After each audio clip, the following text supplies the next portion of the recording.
नमस्कार, फिर पैसा बोलता है में आपका स्वागत है, मैं आनंद श्रीनिवासन। आज सोना में फिर से कोई चेंज नहीं है, परसों जो है वही रेट पे है। तो ओवरऑल मार्केट क्या हो रही है हमें पता नहीं है, लेकिन इंटरनेशनल मार्केट में सोना थोड़ा ऊपर जा रहा है।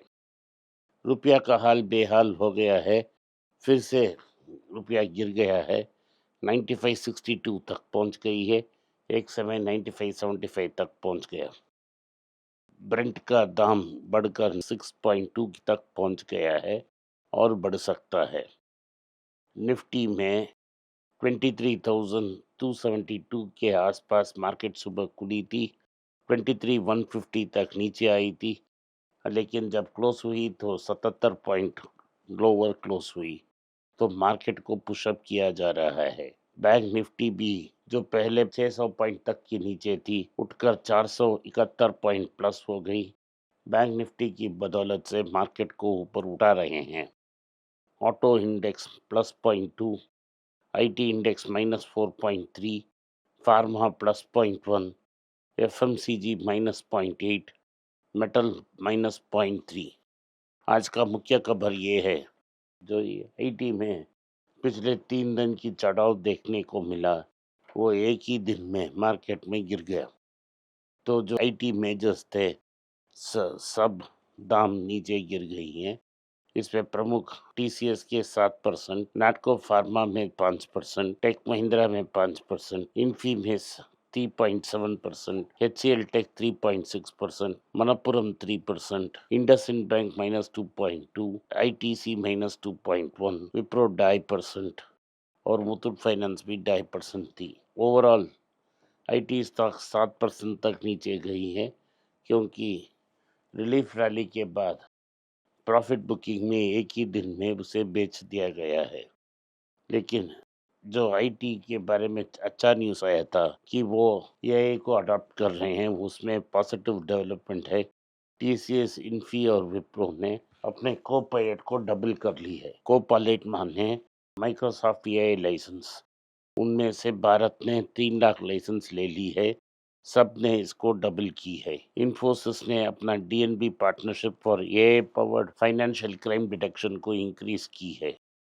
तो ओवरऑल हम देख रहे हैं कि बीएफएसआई इंडस्ट्री में एआई की उपयोग को इंडिया की जो सर्विसेज कंपनी अपने आप पर अडॉप्ट कर रहे हैं। यूएस कह रही है कि वो 12.5% टैरिफ भारत पे लगाएगी और फोर्स लेबर इंपोर्ट कंप्लायंस की गैप में।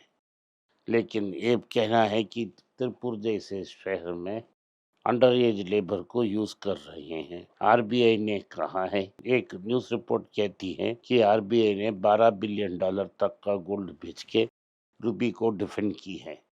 लेकिन आरबीआई ने लेट इन द इवनिंग कहा है कि हमने कुछ नहीं किया है।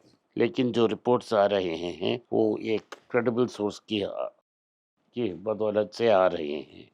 क्या भारत सोना बेच के रुपी को डिफेंड कर रहा है, हमें पता नहीं।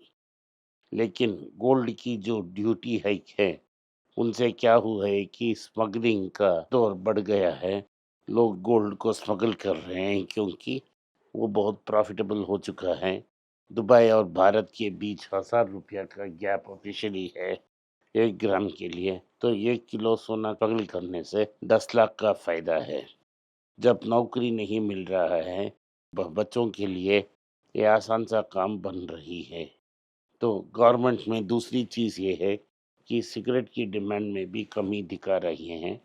ये बात भी सही है कि लोग ऑफिशियल सिगरेट्स नहीं पी रहे हैं, लेकिन चाइना से जो काउंटरबैंड सिगरेट्स आ रही हैं, उसमें यूसेज इंक्रीज हुई है। गवर्नमेंट ये भी चाहती है कि लोग चांदी ना खरीदें, इसीलिए इंपोर्ट नॉर्म्स को टाइट किया है सिल्वर के लिए, और सो सिल्वर में भी स्मगलिंग हो सकती है। भारत में LPG consumption lowest level in 5 साल तक आई है। ये फोर्स्ड रिडक्शन है। इसमें क्या है कि छोटे छोटे जो उद्योगपति हैं, जो सड़क पे खाना बना के बेचते हैं, उनके लिए एलपीजी नहीं मिल रही है, क्योंकि गवर्नमेंट की ओएमसीज कह रहे हैं कि आप जीएसटी नंबर दिखा के ही सिलेंडर मिलेगा। जिनके पास जीएसटी नंबर है उनके लिए कमर्शियल सिलेंडर मिलना बहुत मुश्किल हो रहा है कि गवर्नमेंट ने कहा है कि फ्यूल की टैक्स उन्होंने ख़त्म की है। इसके बावजूद भी 3 साल में highest level of fuel duty collection हो रही है।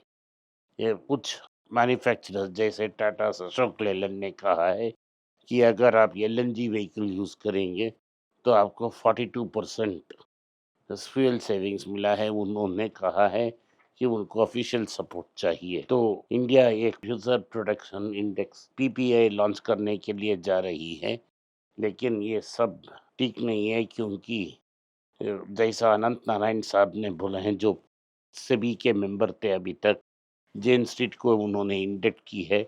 उन्होंने कहा है कि आरबीआई वो बॉन्ड रेट्स को ऊपर रखने के लिए 8,08,000 तक करोड़ तक का बॉन्ड को खरीदा है और उसी समय म्यूचुअल फंड्स के थ्रू माध्यम से स्टॉक्स को खरीद रहे हैं और जो फॉरेनर्स बाहर जा रहे हैं उनके लिए अच्छे एग्जिट मिल रही हैं। भारत ने कहा है कि उस जितना एफआईआई ने 10 साल में पैसा लगाया वो 3 महीने में बाहर लेके जा रहे हैं।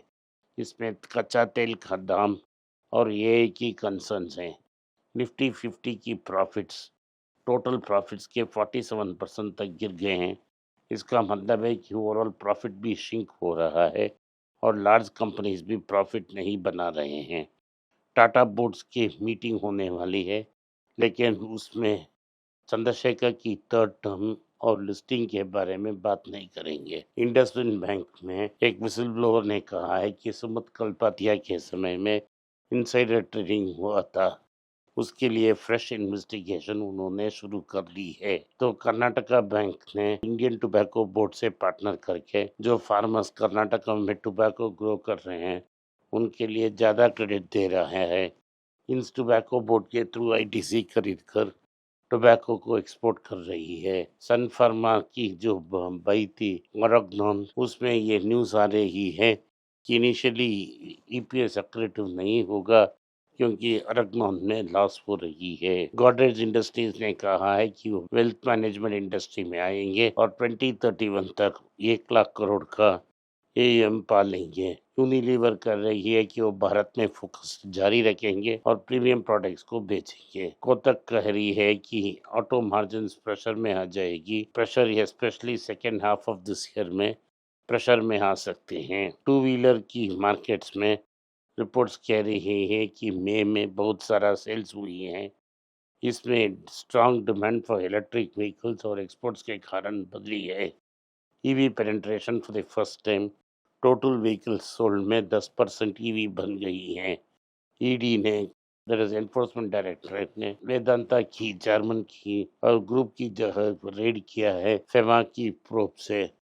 फेड ऑफिशियल्स कह रहे हैं प्लेन वॉच से नहीं चलेगा, इंटरेस्ट रेट्स को बढ़ाना पड़ेगा, नहीं तो इन्फ्लेशन बढ़ जाएगा। ट्रम्प की ईरान स्ट्रैटेजी में नया रिस्क आने वाले हैं क्योंकि हिजबुल्लाह के पास डिप्लोमेटिक इन्फ्लुएंस गेन कर रहे हैं।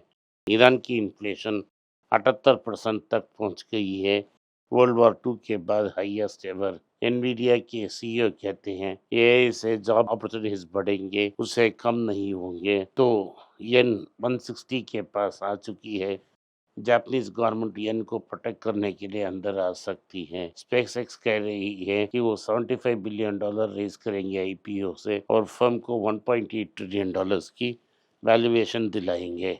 आज के लिए इतना ही। आपने इस पॉडकास्ट को सुना, इसके लिए मैं आपका आभारी हूँ। हो सके तो वीडियो को लाइक कीजिए, चैनल को सब्सक्राइब कीजिए और बेल नोटिफिकेशन दबाएं। इस वीडियो को अपने दोस्त और रिश्तेदार के पास भेजें और उन्हें देखने की आग्रह करें। नमस्कार, धन्यवाद, जय हिंद। अगर आप मुझसे संपर्क करना चाहते हैं, नीचे दिए गए ईमेल में मेल भेजें। मेरी टीम आपके साथ संपर्क करेगी और मदद भी करेगी।